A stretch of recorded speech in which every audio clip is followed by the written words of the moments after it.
Mpendwa mtazamaji wa Hope Channel, ni ukaribishe kwenye kipindi chetu cha kila siku ya Jumatano muda kama huu, kipindi ambacho tunapata muda wa kusikiliza neno la Mungu kwa upana wake, kwa kina. Ni kipindi ambacho mtazamaji mmoja amenifurahisha sana, anasema ni mafunzo ya kijeshi.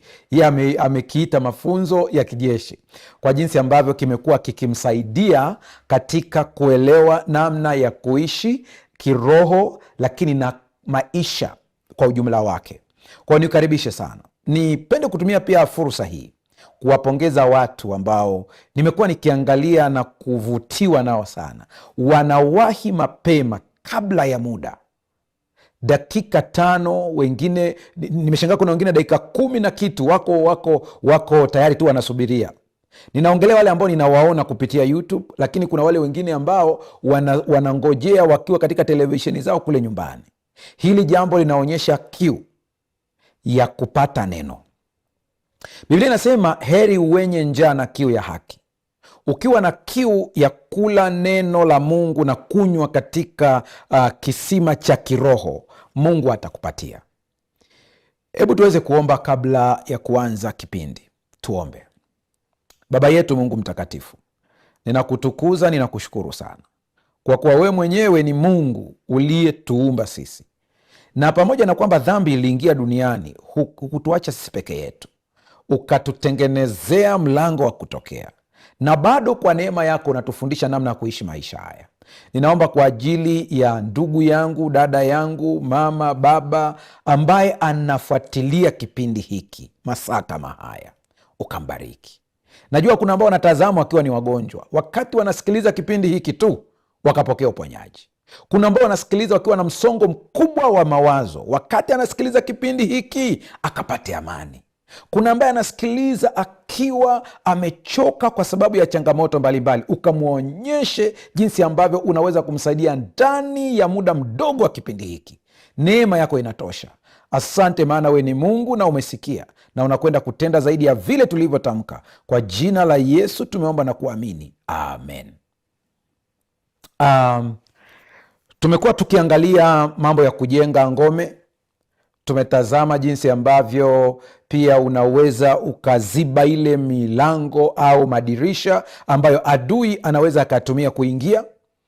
Watoto wa Mungu mnaonisikiliza, mjue ya kwamba chochote kile ambacho kinafanyika katika ulimwengu wa shetani na watu wake ni kopi yanafanyika katika ulimwengu wa Mungu wa kiroho. Unaweza ukasema, mchungaji, sija kuelewa. Shetani ni kwamba tu ameiga kila kitu unachokiona ambacho anakifanya kupitia mawakala wake, waite waganga, waite wachawi, waite wabudu mashetani.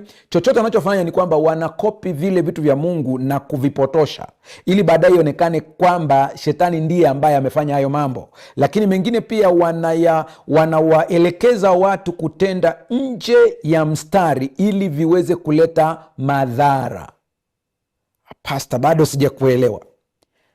Dawa ikitumika ndani ya kiwango ni tiba, ikizidishwa inaleta madhara. Mwenye sikio anaweza akanisikia na akanielewa. Sitaki watu wafikie levo ya kumtukuza Ibilisi kana kwamba anaweza kuumba, ila ni kwamba kuna kanuni zipo tayari, anazijua, na hizi kanuni kwa sababu anazijua, anawafundisha watu wake, sio kwa nia nzuri, nitumie kinyume chetu au kinyume cha ufalme wa Mungu. Lakini sisi kwa aliyeko ndani yetu tuna nguvu kuliko yeye kwa sababu ya Kristo Yesu. Haleluya! Sikia vizuri. Unakumbuka Elisha alipokuwa anamsindikiza Eliya, wakavuka mahala fulani, watu wakapigia kelele akimwambia, unajua huyu atatwaliwa na nini? Elisha akaambia, ndio najua, inawahusu nini? Elisha akaenda na Eliya. Wakati Eliya anaondoka, Elisha akaambiwa, ukiniona nikiondoka utapata kile ulichokiomba roho yangu mara 2. Akawa makini kumwangalia wakati anaondoka. Alipokuwa anaondoka, kuna kitu aliachiwa vazi. Akaachiwa vazi Lile vazi ilikuwa ni ishara ya nguvu ya kimungu, na wakati anarudi akakutana na mto ambao waliuvuka pamoja. Wakati wanavuka pamoja, anakumbuka ya kwamba walivukaje. Hii stori ya walivukaje haitajwi sana kwenye Biblia, unaipata wakati anaporudi, ndipo unapata picha. Akapiga lile vazi katika mto ili apate njia ya kupita. Maji akagawanyika, akapita. Kufika kule mbele, akakutana na watu watoto wanamtania, paa wewe mwenye upaa. Utafikiri mwandishi wa Biblia alikuwa ni Mswahili, maana ya maneno mawili yanafanana sana. Upaa na kupaa vinafanana sana. Akatamka maneno. Alivyotamka maneno, mnyama mkali akatoka akawala wale watoto. Unasema, Pasta, haya maneno ina maana kwamba yana miujiza ndani yake? Siongelei magical words, maneno yenye miujiza au uchawi. Ninaongelea nguvu ya mamlaka iliyoko ndani. Kwa alipotamka yale maneno, mnyama mkali akaja akawararua wale watoto. Kuna watu wanajaribu kuichukulia hili tukio kama tukio la nisemeje, wanajaribu kulifanya la kiroho, kiroho zaidi na kudifendi na kutetea hoja kwamba ilikuwa ni kwa ajili ya fundisho, ili lile fundisho watu wasije wakamchezea nabii hapo baadaye. Hiyo ni kujaribu kuspiritualize, lakini ukilitazama kwa jicho zuri kabisa, uliache kama lilivyo, hakuna spirituality hapo. Kuna misuse of energy, ni matumizi mabaya ya nguvu. Ndio na pozi kidogo ili uendelee kuitafakari uweze kuelewa. Kama sio matumizi mabaya ya nguvu, kwa nini Yesu anakuja kuonya baadaye, barikini wala msilaani? Kwa nini? Anajua kuna nguvu iliyoko ndani. Nenda ukaangalia wakati wanafunzi wa Yesu wanapopita Samaria na Wasamaria wakagoma kumpokea Yesu.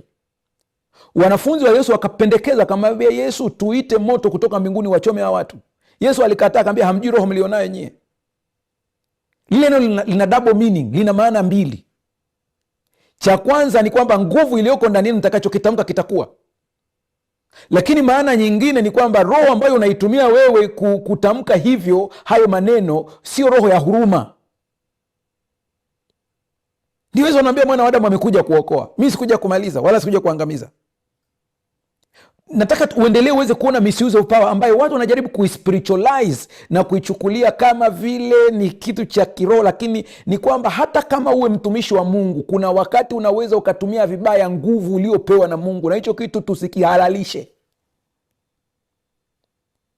Nenda ukatazame vizuri historia jinsi inavyoelezea siku Anania na Safira walipodanganya, wakaambiwa hamkumdanganya Petro, mmemdanganya Mungu. Kulikuwa na komandi ya Petro ilikuwa iko ndani, akafa wa kwanza. Alipokuja wapi naye, ili ujue kwamba Petro pale mwanzo alikuwa na kitu alikitamka ambacho hatuambiwi. Anaongelea tena, namwambia miguu, tazama miguu iliyokuwa imemchukua fulani inakuja na watakuchukua na wewe. Jamaa anaanguka anakufa.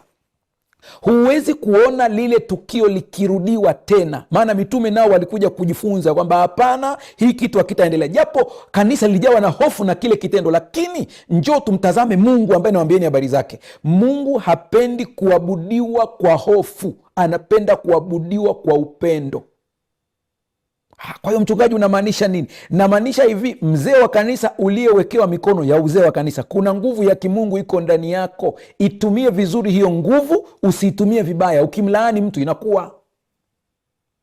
Mama ambaye umezaa mtoto, kuna nguvu ya umama iko ndani yako, kuna nguvu ya ubaba iko ndani yako. Utakapoitumia vibaya against, kinyume na mtoto wako, anapata madhara. Ndiyo. Sikia, ukibaki katika hali ya Ukristo uliozoea ile ya zamani bila kukomaa katika ufahamu wa kiroho, ukabaki pale pale, utakuwa bado ni Mkristo mchanga. Lakini hivi tunavyojifunza kila kukicha, unaendelea kuelewa kwamba kumbe kuna vitu nimemisiuzi mwenyewe, lakini na mlaumu Mungu. Maneno kama hayo unaposikia kwamba msimwekee mikono mtu kwa haraka, kwenye mashauri ya Paulo anamaanisha vitu vingi sana. Sifa ya mzee wa kanisa na sifa ya shemasi inatajwa vizuri, zimetajwa pale, na zinapotajwa utakuta kuna kitu kimetajwa vingi. Mojawapo ni kujitawala, hisia, hasira, kwa sababu unapowekewa mikono, ile nguvu unaweza ukaitumia vibaya kabisa. Mungu atusaidie tuweze kuelewa. Sasa kwa nini nimeongea yote haya? Nahitaji kukutoa katika maisha ambayo unakuta mawakala wa adui wanakushambulia na wewe unawapa sapoti kwa kulalamika, unawapa sapoti kwa kuelezea jinsi wanavyokushambulia sana. Unakuza upande wa adui kuliko kukuza upande wa kimungu. Kuna nguvu katika kumjadili Mungu na nguvu zake. Kuna malaika wanatumwa hapo kuja kusikiliza wanaongea hayo mambo. Kitabu cha Zekaria kimeeleza vizuri habari hiyo. Kwa sasa anza kubadilisha mtazamo wako. Sasa unapoongea na rafiki yako, acha kusimulia sana jinsi shetani alivyokupiga, jinsi mambo yalivyo. Unamuinua. Kwa nini usieleze zaidi jinsi Mungu alivyokuokoa zaidi? Sasa mchungaji, nitaelezaje bila kueleza jinsi ilivyokuwa? Ni rahisi tu. Badala ya kusema jamani, yani ni ile tunaanza biashara moto, haujakaa vizuri, sijui wakanifanyia hivi, nikaingia hasara. Unaona hiyo story tunavyoisimulia yote, hiyo story yote inamtukuza shetani. Sasa the same story hiyo hiyo unaweza ukaifanya kwa utukufu wa Mungu, asema jamani, Mungu ni wa ajabu. Unajua nini? Nilianzisha biashara Kariakoo, palipotokea ile shoti ya umeme pale, nyumba zikaungua. Ninamshukuru Mungu maana sikuwepo humo ndani. Unaona, tayari ni stori ile ile, lakini hapa inaonyesha Mungu aliyekuokoa. Haleluya! Badilisha stori, badilisha stori. Leo utajifunza kitu cha msingi sana, kichwa kinachosema kushinda mipaka ya huzuni na kupenya kiroho. Hapa kuna kitu nataka ukielewe, ndio maana nikakuanzishia dakika 10 nzima na kitu kwa ajili ya hiki, kwanza uweze kukielewa, ili tunapoenda huko uweze kuelewa vizuri mipaka iliyojengwa, watu walikuwa wanajisemeaje, watu walitambuaje, nini kilibadilika ili uweze kupata ushindi. Mawakala wa shetani wasikutishe kwa chochote. Aliye upande wetu ni mkuu kuliko wa kwao. Jifunze kusifia ufalme wetu kuliko kuongelea ubaya wa ufalme wao. Kitabu cha Mambo ya Nyakati ya Kwanza sura ya 4 fungu la 9 na la 10, kuna somo ambalo niliongelea habari zake lililopita, lakini leo nakuja kwa staili nyingine. Biblia inasema Yabezi alikuwa mwenye heshima kuliko nduguze, na mama yake akamwita jina lake Yabezi akisema, ni kwa sababu nalimzaa kwa huzuni. Huyo Yabezi akamwita Mungu wa Israeli akisema, laiti ungenibarikia kwelikweli na kuipanua mipaka yangu, na mkono wako ungekuwa pamoja nami, na wewe ungenilinda na uovu isiyo kwa huzuni yangu. Mungu akamjalia hayo aliyoyaomba. Sasa Yabezi anatajwa kwa mafungu machache, lakini kuna mambo kadhaa ambayo utakuja kuyaangalia taratibu tunapoingia katika somo letu la siku hii ya leo. Siwezi kusahau katika huduma ya kichungaji nakutana na watu wengi, nakutana na matukio mengi. Ndio sababu wakati mwingine ninapoongea na nyie wanapenda kusema kwamba kuna wakati mi napiga magoti kumwomba Mungu, ninakosa cha kumwomba. Sio kwa sababu sina maombi, sina cha kumwambia, ila ni kwa sababu nimekutana na watu wengi, nikaona kile ambacho anakipitia. Ninakuja kumwona huyu Mungu na kumuuliza Mungu, sasa mimi kwa haya yote ambayo mema ulionifanyia niseme nini? Yani najikuta badala ya kupeleka mahitaji yangu nina hesabu baraka. Kwa nini nahesabu baraka? Ni kwa sababu kuna namna Mungu amenitendea kiasi kwamba nashindwa cha kusema. Sikiliza hii. Nikuona na mtu mmoja ambaye Mungu alimbariki sana, na ni kati ya watu ambao walikuwa wanivutia kwa kazi kubwa ambazo wanazifanya. Ni kiongozi shupavu, akisimama akiongea na mvuto mkubwa sana, na Mungu amembariki, amepanda cheo katika nafasi aliyokuwa amepewa pale katika kampuni, akawa mkuu wa idara, kutoka cheo cha kawaida mpaka afika level ya kanda. Siku moja tumekutana naye akiwa ananiambia, Pastor, kuna jambo nahitaji niongee na wewe, tukiwa wawili ofisini. Tukaingia ofisini kwangu tukaanza kuongea, lakini alitokwa na machozi mengi sana. Ananiambia, najaribu kuficha kile ambacho kinaendelea ndani yangu, Anasema anajaribu kuonyesha ya kwamba yuko vizuri, anasema lakini ndani amejawa na hofu, na wakati mwingine anahangaika. Anasema hata wakati ninashangaa hata jinsi anavyopanda vile vyeo katika ile kampuni yao. Anasema nilikuwa nashangaa sana. Sikia, anasema maneno haya, mchungaji, kila anapofanya uamuzi mkubwa wa kupanua kampuni na uwezo ule wa kazi jinsi ulivyo alipowekewa pale, anasema kila anapofikia hatua ya mafanikio ambapo watu wengine hawajui, wanaona kama vile niko vizuri, anasema nakuta kama kuna ukuta wa moto unanizuia. Lakini kwa nje tulikuwa hatuoni hicho kitu. Mimi ni kati watu ambao nikiwaona nasema kwamba huyu jamaa amefanikiwa vizuri kabisa, yuko vizuri kabisa. Kwa kifupi, sikupata muda wa kufuatilia kila kitu, ila nikamshauri aende kwa mwanasaikolojia mwingine ambaye ninamfahamu. Nikamwambia nenda mkakutane, na nikamwandikia vitu kadhaa pale. Akaenda wakakutana, wakaongea vizuri. Baada ya kuongea vizuri, yule mwanasaikolojia akawa ananipa feedback ya mteja wangu ambaye nimemkabidhi. Akaanza kunielezea kila alichokigundua. Ni kwamba yule bwana alikuwa na mambo mengi, ni vita za utotoni alizokuwa anapambana nazo. Hebu fikiria, mtu umekuwa mtu mzima, lakini unapambana na historia za vita za utotoni, changamoto za utotoni. Wataalamu wa saikolojia kuna kitu wanaita kitaalam childhood traumas au kiwewe cha utotoni. Kuna matukio tunayapitia utotoni yanakuja kujionyesha katika utu uzima. Kwa mfano tu niseme hivi, mahusiano mengi, ndoa nyingi zinatikisika katika masuala ya mawasiliano na nini, na mpaka unashangaa mwenzangu mbona naakti na mbona yuko hivi. Asilimia kubwa ukichunguza yale mambo, mwenzako anapitia kiwewe cha utotoni, childhood traumas, ambazo kama akipata mtu ambaye anaweza kuzichimba vizuri, akazielewa na wakaanza kupambana nazo vizuri, yani kuzishughulikia, anabadilika na kuwa mtu mzuri kuliko ulivyokuwa unaweza kufikiria wewe. Yabesi aliitwa Yabesi na jina lake lilikuwa lina maana kubwa sana. Maana ya jina la Yabesi ilikuwa ni machungu. Unajua, huyu bwana ambaye naambia habari zake, napenda ninukuu maneno yake yafuatayo. Kwa wale ambao mnafuatilia online, mnafuatilia kupitia Hope Channel, mtaona maneno haya ambayo napenda sana kuweza kuyanukuu. Siku aliyozaliwa na mama yake akiwa katika msongo mkubwa wa mawazo na uchungu, alimwambia, wewe umeleta laana tu katika maisha yangu. Ulizaliwa wakati mbaya na uwepo wako ni ukumbusho wa maumivu yangu. Kisaikolojia, mkurugenzi huyu alikuwa anateseka na kile kinachoitwa imposter syndrome, hofu ya kiongozi kujiona mlaghai, akisukumwa na mtindo wa mfungamano wa hofu na kujihami, anxious avoidant attachment style. Alikuwa akitumia mafanikio makubwa ya nje kama njia ya kujihami na kuficha majeraha ya utotoni. Unaona maneno mama yake aliyomwambia wakati ameshaanza kukua hapo, ameanza kusikia, na mama yake alimwambia, wewe umeleta laana katika maisha yangu, kwa mazingira aliyozaliwa. Kwa hiyo haya maneno yalimkuwa yanamuwinda na kumsumbua siku zote za maisha yake, na ndio mpaka amekuwa mtu mkubwa kwenye kampuni, ni mkurugenzi, lakini namuwinda.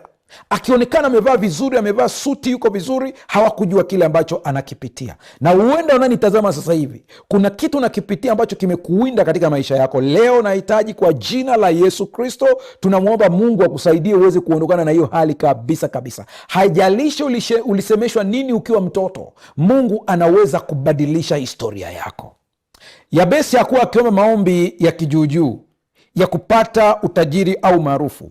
Alikuwa akipambana na vifungo vya kihistoria, kiroho na kisaikolojia vinavyozuia utu wake usifike ukamilifu uliokusudiwa na muumba wake.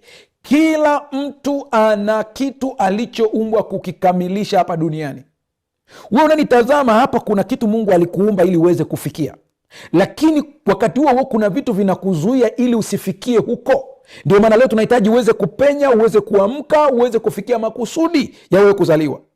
Kitabu cha Mambo ya Nyakati kinapoanza kuandikwa, kinaandikwa wakati ule, ukiangalia hapo mwanzoni hapo kuna orodha ndefu sana ya majina ya watu. Fulani akamzaa huyu, fulani akamzaa huyu, fulani akamzaa huyu. Ni majina marefu mengi yametajwa hapo, lakini wanapokuja kwa Yabesi, wanasema Yabesi alikuwa kuna kitu alikifanya ambacho haikutosha kuandika jina lake katika orodha tu ya majina, lakini kuongezea kitu fulani alichokifanya. Sikiliza unayenifuatilia vizuri leo, niseme hivi: usijidharau, usijipime ubora wako kwa kuangalia watu wengine, usiangalie ubora wako kwa kuangalia ulimwengu unavyotafsiri. Kitendo cha wewe kuzaliwa, umezaliwa kuleta tofauti duniani nzuri. Anza kujikagua kuanzia sasa, uchukue hatua kama Yabesi, na ukishaanza kuchukua hatua utaona jinsi Mungu atakavyokusaidia na utafikia yale malengo. Kwa utamaduni wa Kiebrania, jina halikuwa tu alama ya kumtambua mtu. Mara nyingi jina lilikuwa na maana ya kinabii au lilielezea hali, tabia au matarajio kuhusu maisha ya mtu. Kwa Waebrania walikuwa hawaiti tu mtu jina hivi hivi. Wanapoita jina mtu, wana lengo lao ya kwamba huyu mtu atakuwa ni kama unabii fulani, atakuwa fulani. Utasikia hata katika kuna baadhi ya majina sema huyu anaitwa fulani, mambo ya nguvu ya mwandame. Ndivyo inavyokuaga hivyo. Kwa hiyo walikuwa wana maana hizo. Sisi kule katika milima yetu ya Upareni tuna majina ya asili. Yale majina yote ukiyafuatilia vizuri unakuta yanatangaza matukio. Kama mtu alizaliwa wakati wa njaa, na wakati huo njaa ni kali, na huyu mtu aliyezaliwa ni mwanamke, wanamuita Nanza. Kama ni mwanamume wanamuita Nzota. Hii ni njaa. Kama alizaliwa akiwa yuko njiani, yani mama yake anaenda labda mahali akajifungua pale pale barabarani, kakizaliwa kama ni mtoto wa kiume wanamuita Senzia, ni mtu wa njiani. Umeona hayo mambo jinsi alivyo. Kwa hiyo ilikuwa ina maana fulani. Sasa kwa Waebrania, wao wakiita jina walikuwa wanamaanisha, nenda kwa Wakuria utakuta nao majina ya Kikuria hawaiti tu, lina maana. Kitwa Marwa wana maana ya kumwita hivyo. Sasa walipoita Yabesi walikuwa wana maana kabisa. Katika lugha ya Kiebrania, jina Yabesi inatokana na mzizi wa neno linalomaanisha maumivu, huzuni au mateso, oseb. Mama yake alimpa jina hilo kama ukumbusho wa uchungu na taabu aliyoipata wakati wa kumzaa. Katika utamaduni wa kale wa Kisemiti au wa Kisemiti, jina alikuwa tu kitambulisho cha sauti ya kumwita mtu. Jina lilikuwa unabii, lilieleza tabia na liliweka mipaka ya hatimaye ya maisha ya mtu huyo. Hebu fikiria kama maana yao ni hii ya kwamba jina linaweka mpaka mipaka ya hatima ya mtu, alafu jamaa anazaliwa anaitwa Yabesi, yaani machungu. Leo nataka ni kuonyesha kwamba kuna uwezekano wa kwenda zaidi ya kile ulichotamkiwa kwa sababu ya Mungu aliye hai. Yeye ameitwa Yabesi, maana yake ni machungu, na anajua kwa kabila lao ameshatamkiwa kwamba yeye ni mtu wa maumivu na machungu tu.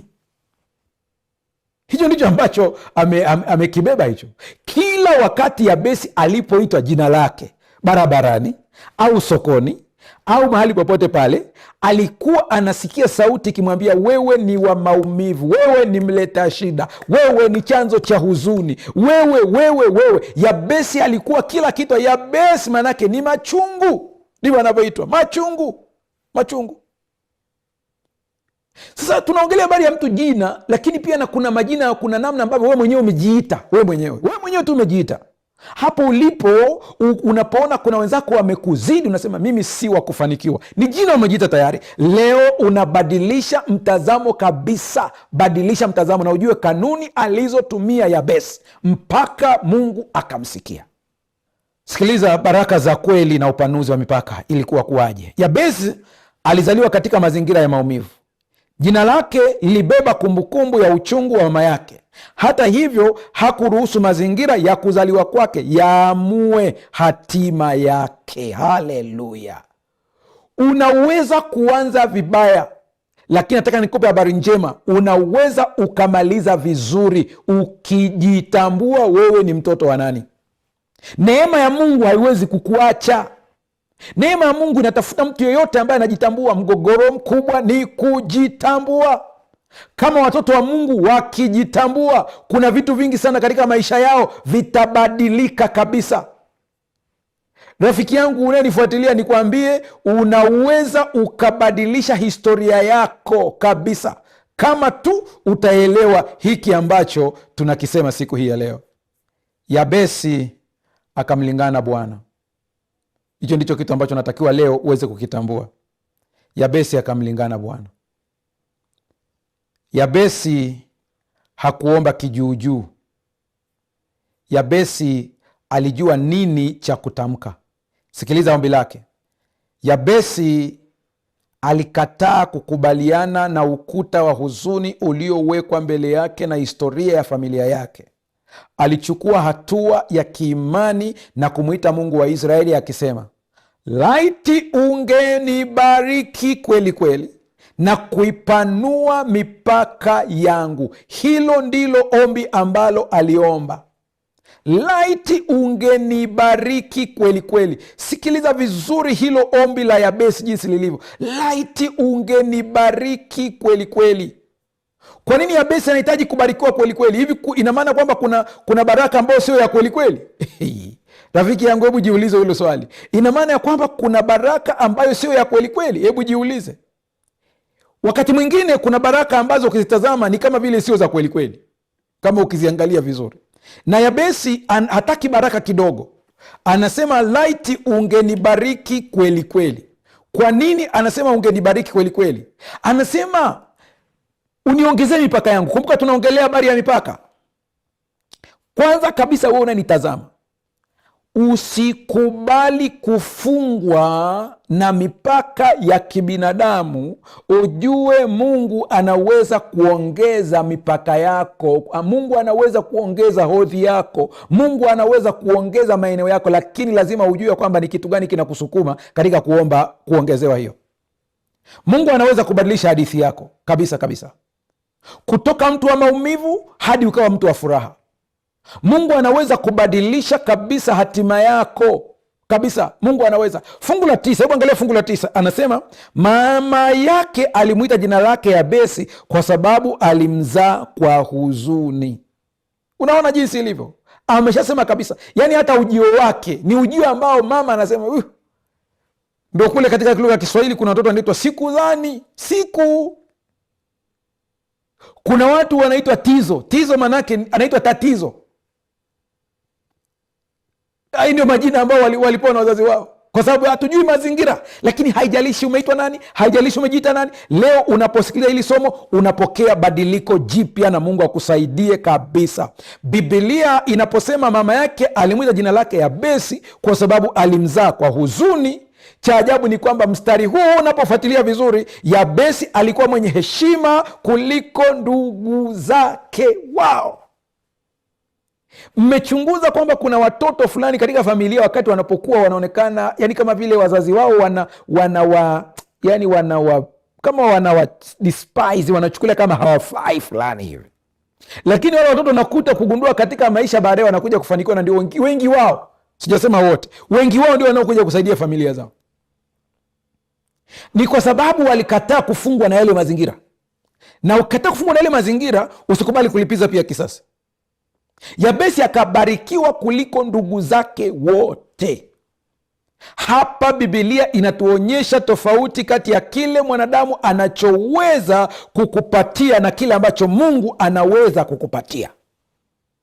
Mwanadamu anaweza kupatia kitu kingine, lakini Mungu anaweza kupatia kitu kilicho bora zaidi. Mama yake alimwita jina lake Yabesi, yani aliyezaliwa kwa huzuni au kwa uchungu, lakini Mungu akampa maisha yaliyojaa heshima. Haleluya! Wanadamu wanaweza kukutambulisha kwa maumivu yako, lakini Mungu anakutambulisha kwa uponyaji wako. Haleluya! Mungu atakutambulisha kwa ushindi wako. Mkumbuke Daudi katika familia yao alikuwa mtoto mdogo kuliko wote. Alikuwa hata hana mwonekano wa kuonyesha kwamba yeye anaweza kuwa mfalme. Hata alipokuja Samueli mtumishi wa Mungu aliyetumwa pale, alichanganyikiwa alipomuona kaka yake na Daudi, akadhani ndiye Masihi, kwa sababu aliona umbo lake la mwili alivyokuwa ni mkubwa, jitu limepanda, akasema huyu ndiye Masihi wa Bwana. Mungu akamwambia usimwangalie umbo. Hii inakupa picha ya kwamba hata wakati mwingine unaweza kutamkiwa maneno ya kukatisha tamaa na watumishi wa Mungu. Kwa sababu ni mtumishi wa Mungu amekutamkia neno la kukatisha tamaa, unaweza kuliamini kwa sababu yeye ni mtumishi wa Mungu. Leo ninakuambia maneno haya uyabebe, ya kusaidie. Hata watumishi wa Mungu kuna saa wanakosea. Samueli alikosea. Alipoitwa akiwa mdogo alidhani ni Eli anamwita. Alipotumwa kwenda kumtia mafuta Masihi alidhani ya kwamba yule kaka yake na Daudi ndiye Masihi, kumbe alikuwa sio. Kwa hiyo kitendo cha kukosea inaonyesha kwamba binadamu ana mipaka yake. Kuna siku hizi watu wanapewa unabii, anaambiwa wewe utakuwa hivi na hivi. Unabii wenyewe unaopewa ni unabii ambao unakutia hofu, unabii ambao unakutawala, na kwa sababu aliyesema ni mtumishi wa Mungu unaingia kwenye utumwa wa woga. Nataka nikuambie, elewa, kwenye Agano Jipya sisi ni nani? Ni ukuhani wa kifalme, watu wa milki ya Mungu, taifa takatifu. Sisi tumetumwa kutangaza fadhili za yeye aliyetupenda. Hatujatumwa kutangaza anguko la watu. Ufalme wetu unashinda kila kukicha, hata kama kuna saa mtauona kama haushindi, lakini ndivyo ilivyo. Msalabani alionekana kama vile anashindwa, lakini akafufuka kutoka kwa wafu. Ndiye tunayemtumikia, haijalishi umeambiwa kitu gani. Unajua, katika lugha ya Kiebrania wakati Yabesi anaposema unibariki, katika lugha ya Kiebrania neno baraka ambalo pia linatumika kwa hata pia kwa lugha ya Kiarabu lina maana hiyo hiyo. Ni neno ambalo lina maana kubwa sana, lina maana kadhaa. Moja ni kuweka wakfu. Lina maana pia wakati mwingine kuweka wakfu lina maana pia ya kumpa mtu uwezo wa ziada. Hiyo ndio maana ya neno baraka.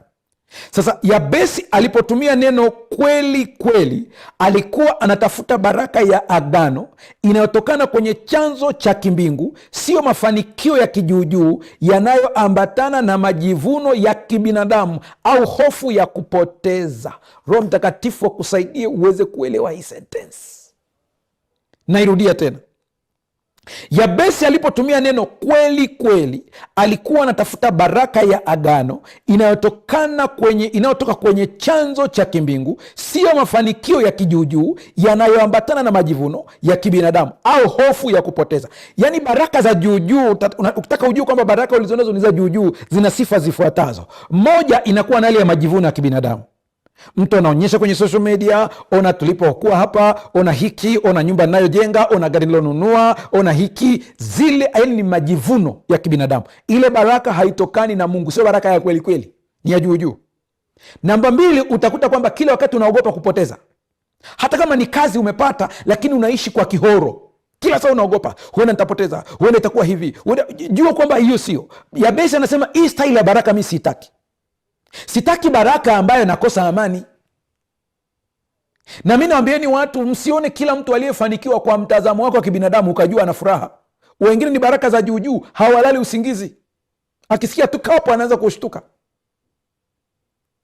Mungu atusaidie sana ili tuweze kuelewa.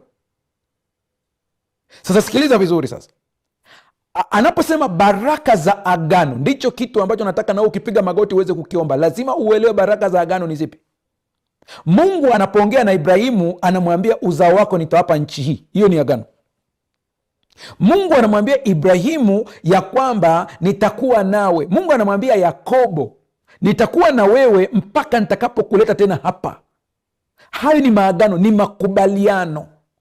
Kwa hiyo kuna baraka za agano. Baraka za agano haziangalii mimi ni mzuri na mwema kiasi gani, zinaangalia utambuzi wangu na uhusiano wangu na waliokubaliana.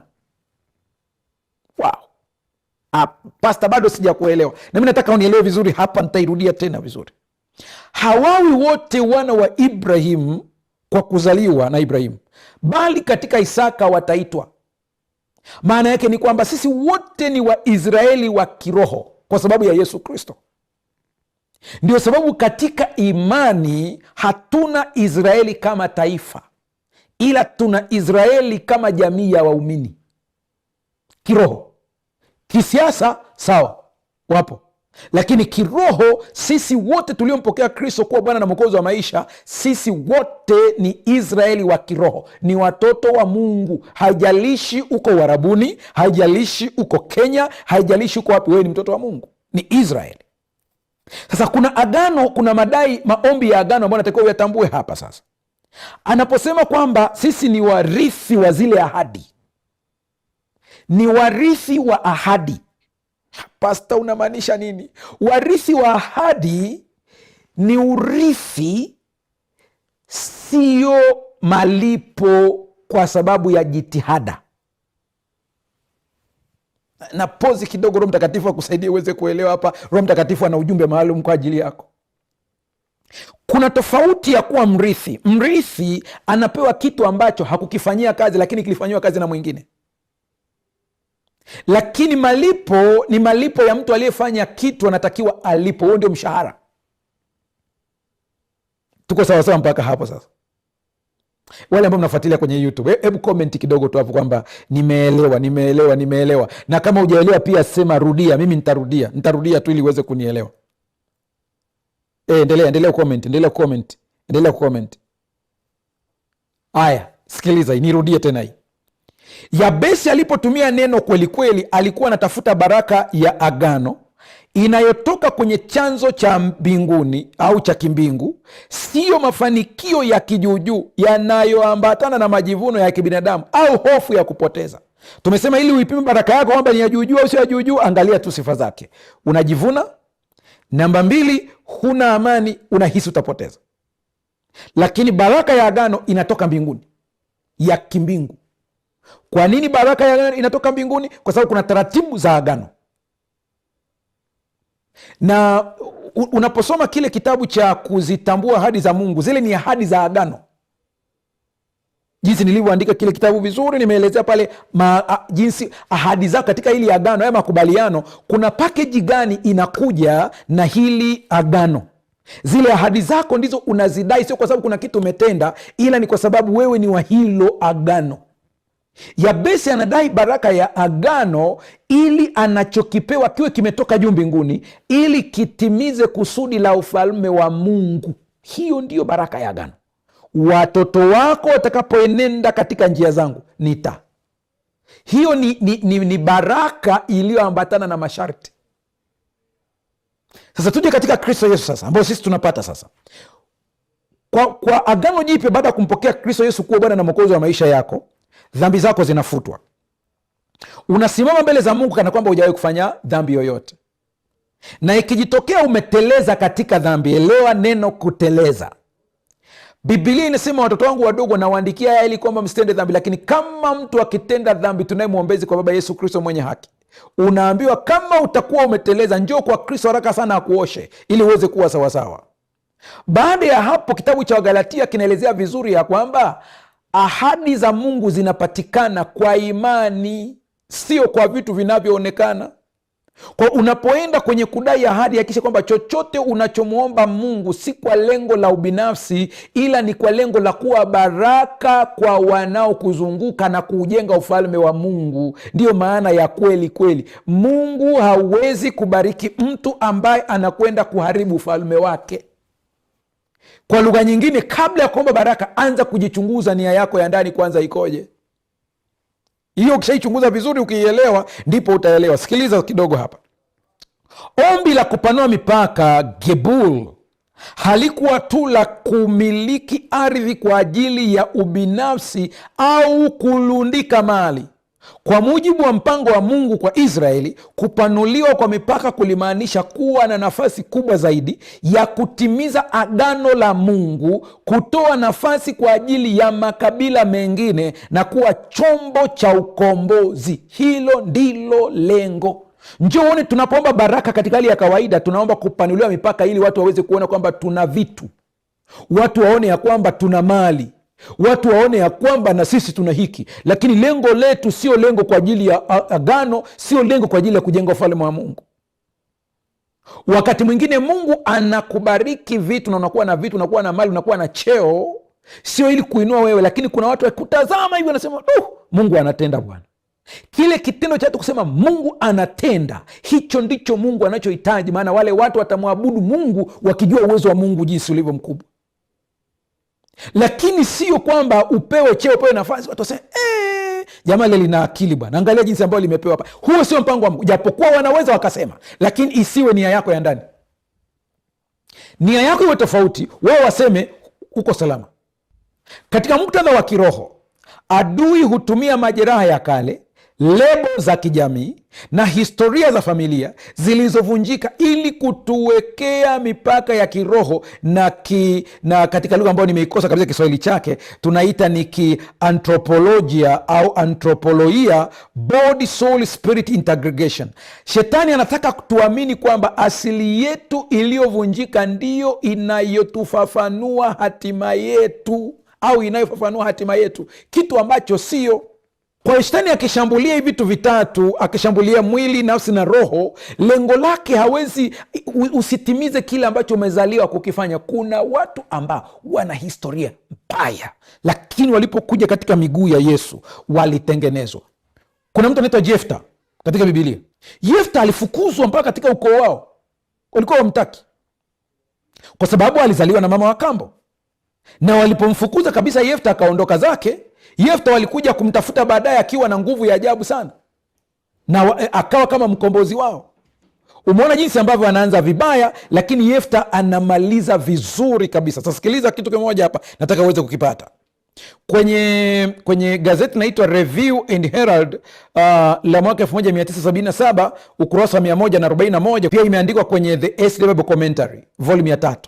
The important point is that God had the prayer of faith and poured some great blessing upon his faithful servant.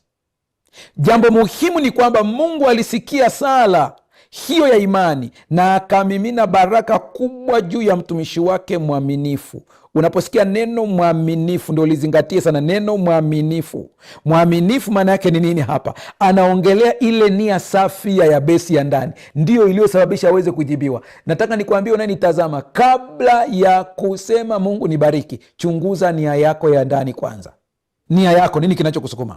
Maombi ya Yabesi yanadhihirisha imani thabiti iliyoinuka juu ya taratibu za kawaida za maisha ya uamuzi wa kimazingira. Yabesi alitambua kuwa Mungu wa agano ana uwezo wa kubadilisha laana ya mwanzo wa kibinadamu na kuleta ufanisi wa kiungu unaovunja nguvu zote za giza zinazomzuia mwanadamu. Unayenitazama sasa hivi, achana na habari za kusema tunatokea familia yenye laana. Achana na habari za kusema kwetu kuna laana, hii nimeona ndio maana hasiinuki. Wewe unaongea historia za zamani. Umeshampokea Yesu, wewe sio hao tena. Wewe umeshabadilika kabisa kabisa. Wewe unatakiwa ombi kama la Yabesi, Mungu niongezee mipaka yangu. Acha kukaa na kuomboleza na kuhuzunika, toka nje ya hapo. Mungu anaweza kubadilisha mfumo kabisa, mpaka ukashangaa kabisa na maisha yako, jinsi ambavyo Mungu anaweza akabadilisha. Sikiliza rafiki yangu na nitazama sasa hivi, Mungu anasikia kilio cha maskini. Ndiye Mungu tunayemtumikia. Tunamtumikia Mungu anayesikia ombi la mtu aliyekataliwa. Ndiye Mungu tunayemtumikia. Amini sasa, acha kujiwekea lebo. Mungu anaamini, anasikiliza maombi ya mtu ambaye anaomba kutoka moyoni. Omba kutokea moyoni, sio juujuu. Mungu anasikiliza maombi ya moyo uliovunjika ambao umedharaulika. Mungu anaposikia yote haya, Mungu anajibu kwa hekima yake. Mungu anajibu kwa hekima yake. Ni muhimu kuelewa kwamba Mungu husikia maombi. Yani kusikia maombi hakumaanishi kila mara anajibu kwa namna tunayotaka au wakati tunaotaka. Wakati mwingine Mungu hutupatia tulichokiomba. Kuna wakati pia Mungu hutoa kilicho bora zaidi ya kile tulichokiomba. Mungu hutubadilisha sisi badala ya kubadilisha mazingira. Uzingatie tena hicho kingine.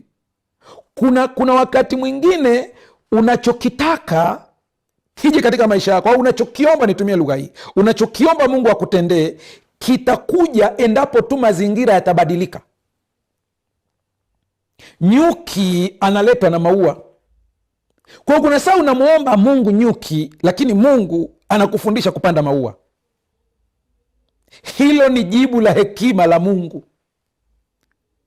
Mungu kuna wakati mwingine anatufundisha kusubiri, na hiyo yote ni kwa ajili ya faida yetu sisi wenyewe. Mungu atusaidie sana. Mungu anayesikia maombi ya mtu aliyeitwa kwa jina la huzuni, anaweza pia kusikia sauti yako leo. Sasa sikiliza sentensi hii iweze kusaidia kabla hatujakaribia mwishoni mwa kipindi chetu, kule mwishoni kabisa. Sikiliza vizuri. Kuna kitu nataka tuweze kukiondoa kwenye akili yetu ambacho shetani pia amekiweka kwa watoto wa Mungu.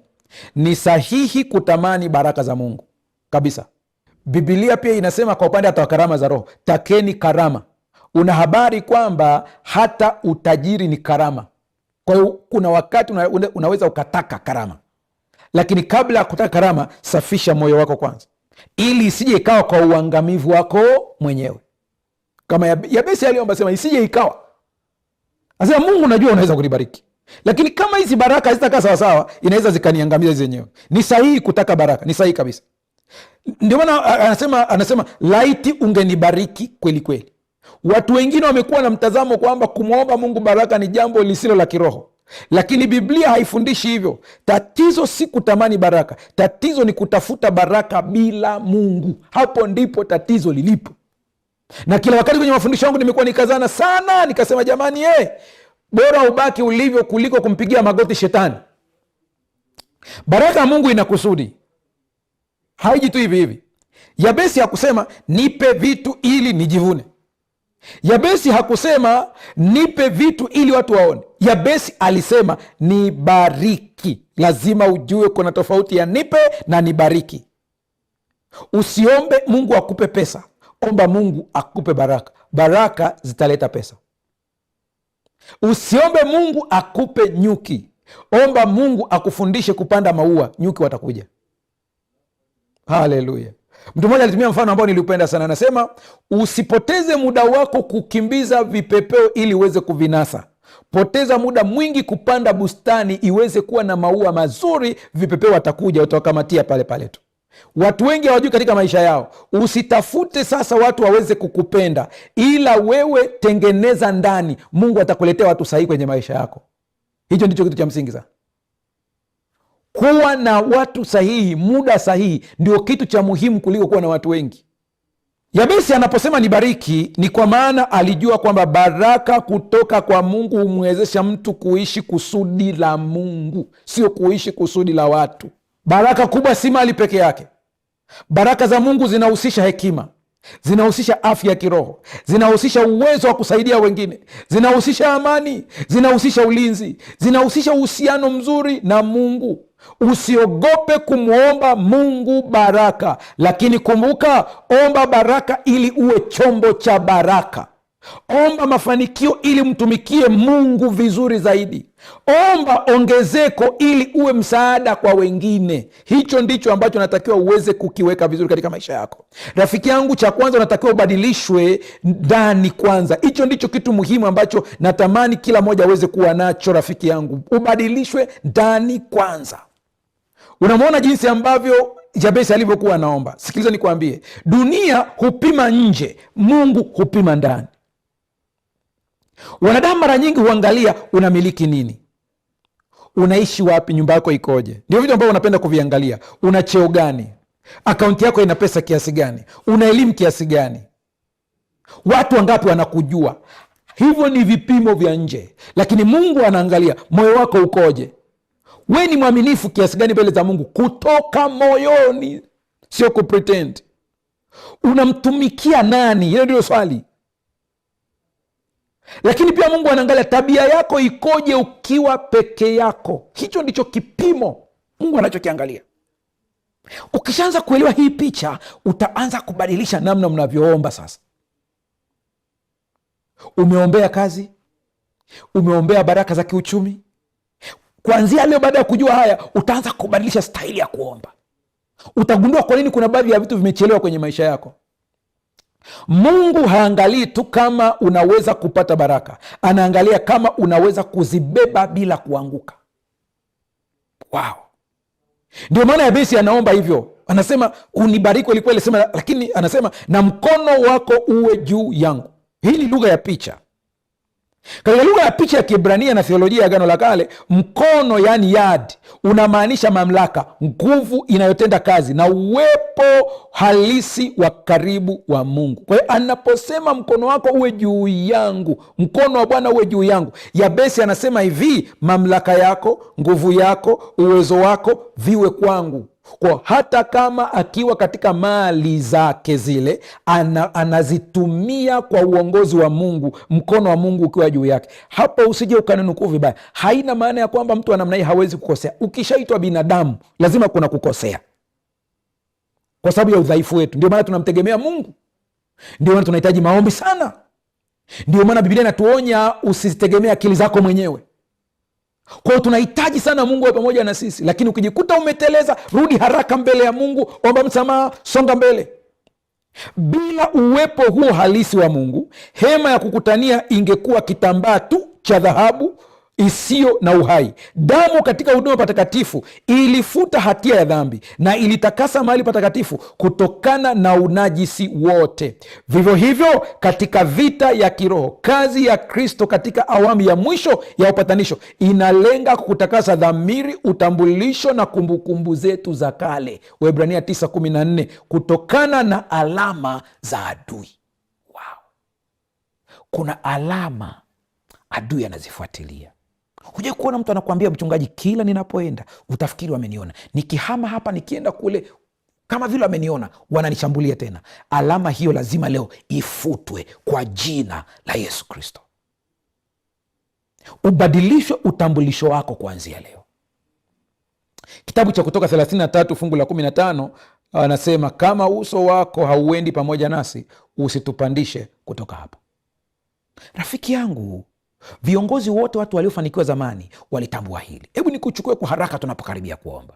Ezra, kiongozi na mwandishi huyu, anasisitiza mara kwa mara kuwa mafanikio ya safari yake na ujenzi wa hekalu hayakutokana na akili yake peke yake au kibali cha mfalme, bali ni kwa sababu mkono mwema wa Mungu wake ulikuwa juu yake. Soma Ezra 7:9 kwa muda wako. Nehemia alipokuwa na upinzani mkali wa Sanbalat na Tobia wakati wa kujenga kuta za Yerusalemu, anashuhudia mbele ya mfalme Artashasta, mfalme akanipa nilivyotaka, kwa kuwa mkono mwema wa Mungu wangu ulikuwa juu yangu. Jifunze kitu katika haya mafungu kabla hatujaingia kwenye maombi. Daudi, ukuaji na ustawi wa ufalme wake haukutokana na mbinu za kijeshi au idadi ya askari wake, bali maandiko yanasema kwa uwazi, naye Daudi akazidi kuwa mkuu kwa kuwa Bwana Mungu wa majeshi alikuwa pamoja naye. Unaanza kuelewa kuanzia leo, utaanza kubadilisha maombi yako sasa. Kanisa la kwanza katika kanisa la Agano Jipya, siri ya upanuzi wa mipaka ya Injili kwa mataifa haikuwa miundombinu ya kisasa au rasilimali fedha walizokuwa nazo, bali ni ukweli kwamba mkono wa Bwana ukawa pamoja nao na watu wengi wakaamini, wakamgeukia Bwana. Matendo 11:21. Nafikiri unaanza kupata picha sasa. Ulinzi dhidi ya uovu ndio kitu cha mwisho utakiomba leo. Mwisho wa sala yake Yabesi anasema, nawe ungenilinda na uovu, usiwe kwa huzuni yangu. Hapa kuna maneno mazito sana, tamani uweze kuyafahamu. Neno uovu katika Kiebrania linasomeka kama ra, likimaanisha uharibifu, dhambi, msiba au uharibifu unaotokana na ulimwengu ulioanguka katika dhambi. Yabesi anafanya muunganiko wa makusudi na wa karibu kati ya uovu, ra, na huzuni au maumivu, oseb. Hii vitu vinapelekana katika baraka hiyo. Unapofanikiwa kuna vitu vinaibuka kama uovu, viko vingi. Yabesi ametumia neno ambalo lina maana nyingi ndani yake. Unavyoendelea kufanikiwa, unaongeza idadi ya maadui, unahitaji ulinzi wa Mungu. Kuna watu wanakuchukia tu kwa sababu umepanda cheo. Kuna watu wanakuchukia tu kwa sababu umekaa kazini muda mrefu, wanakuchukia tu. Kuna watu wanakuchukia tu akikuona uje wafanyia kitu, lakini wanachukia tu, ni kwa sababu ya mafanikio yako. Kuna watu wakisikia unasemwa vizuri kwa jinsi ulivyofanikiwa, wanajitahidi sana kucrash hicho kitu, wanaumia mioyo yao, na utawasikia kwenye mazungumzo tu. Mtu akisema fulani bwana siku hizi aisema mambo yake yako vizuri, unasikia huyo ameenda kutafuta nguvu huko Nigeria.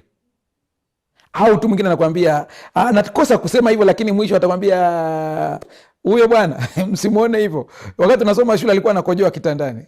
Inasaidia nini? Yani lazima arushe kaneno kwa kukuchafua tu, wako hivyo. Hasa haya yote haya Yabesi anaomba ili Mungu aweze kumlinda. Kwa nini tunasema Mungu aweze kukulinda katika haya yote? Hata kama ukiasikia asikutikise, usije ukajua na hasira kwamba fulani tumesoma naye kabisa na nisema hivi na mimi nimechukia. Hapana, unachukulia rahisi, kawaida, maisha yanasonga. Mungu akulinde. Mungu akulinde akiruhusu usikie wakikusema, utulie, wache Mungu ndiye akupiganie. Na nikwambie, usije ukacheza na watu waliozungushiwa huu ulinzi wa kimungu kama Yabesi. Maana ukiwashambulia unapigana na Mungu, na Mungu sio kwamba anakupiga wewe, ila anapiga roho iliyoko ndani yako.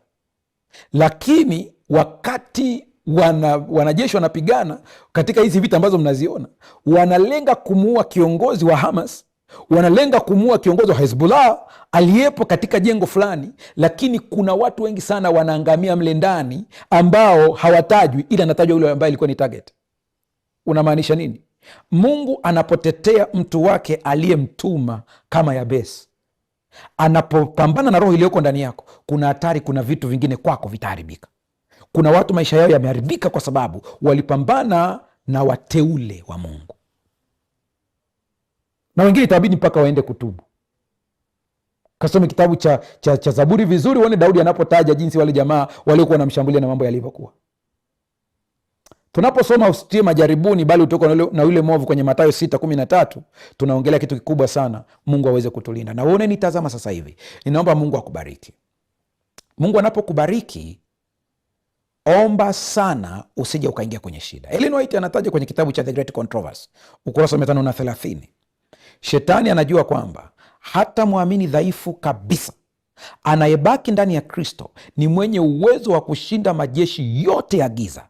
Kama angeonekana wazi, asingethubutu kukubaliana naye. Hivyo basi, mbinu yake ni kuwavuta askari wa Kristo watoke katika ngome ya usalama ya imani na utegemezi kwa Mungu, huku yeye akivizia kwa majeshi yake, akisubiri kuangamiza wale wote wanaojitosa katika eneo la majaribu na kujitegemea. Usijaribu kujitegemea, mtegemee Yesu. Dakika moja, mwambie Mungu shida yako, mwambie Mungu kile ambacho unakipitia. Omba Mungu akusafishe kutoka ndani, na nyamaza kwa dakika moja ili uweze kuomba.